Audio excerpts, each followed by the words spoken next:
नमस्कार बंधुगण, आम चैनल रे आपण मानकु स्वागत करूछि। पापमोचनी एकादशी समस्त पापरु मुक्ति पाइबा पई आजिर दिन रे करंतु यही उपाय। वीडियोटी आरंभ करिवा पूर्वरु आपण मानकु मोर अनुरोध, वीडियो को गोटे लाइक एवं आम चैनल को सब्सक्राइब करंतु। चलंतु जानिबा। वैदिक परंपरा रे आमे पालन करुथुबा 24 एकादशी मध्यरु पापमोचनी एकादशी अन्यतम। प्रत्येक एकादशी को नहीं रही किछि निर्दिष्ट पौराणिक तथ्य तथा वैज्ञानिक कारण। सर्वोपरि सुस्थ शरीर एवं सुस्थ मन पई एकादशी तिथिर व्रत पालनर रही गुरुत्वपूर्ण भूमिका। पौराणिक कथावस्तु आधार रे देवर्षि नारद दिने पितामह ब्रह्मा को पचारिले, आपण मते चैत्र मास कृष्णपक्ष एकादशी विधान कुहंतु। ब्रह्मा कहिले, यही दिन को पापमोचनी एकादशी भावे पालन करा जाए। यही दिन व्रतधारी माने भगवान विष्णु को उपासना करंती। प्राचीन काल रे चैत्र रथ नामक एक सुंदर वन थिला। यही वन रे देवराज इंद्र गंधर्व कन्या एवं देवतांक सहित विहार करुथिले। मेधावी नामक ऋषि मध्य एहिठारे तपस्या करुथिले।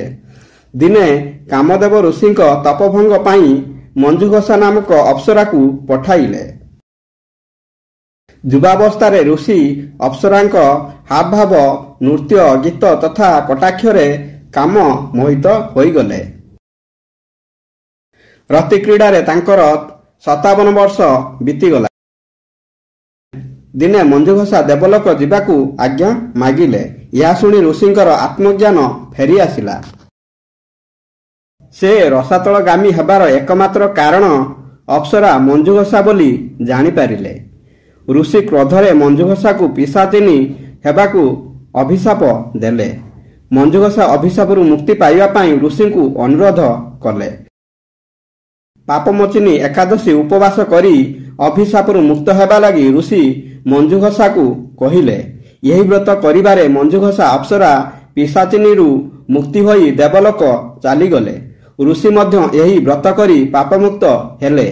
शेषरे ब्रह्मा कहिले, हे नारद, जेउ मनुष्य विधिपूर्वक यही व्रत करिब से समस्त पापरू निश्चित मुक्ति पाइब। जिए यही व्रतर महात्म्य पढ़िब एवं सुनिब तार समस्त संकट अविलंबे दूर होइजिब।